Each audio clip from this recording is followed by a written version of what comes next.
Hai semua, hari ini saya ingin mereview Landro AI.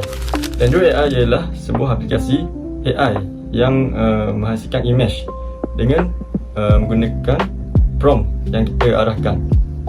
Jadi, saya akan menunjukkan cara menggunakannya. Jom guys. Okey, step pertama, korang perlu buka Google ataupun Safari. Dan korang perlu type Landro AI. Okay, selepas itu ambil yang paling atas, Landro AI, website dia lah. Dan seterusnya masuk dalam website dia, tekan saja start now. Okey, di sini muka hadapan website Landro AI. Ada pelbagai jenis lah.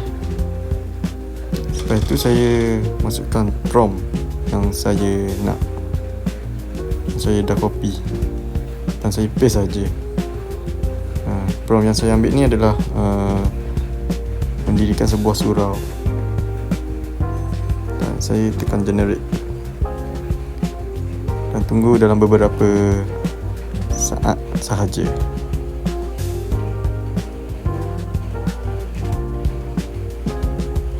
Okay, dah siap, settle.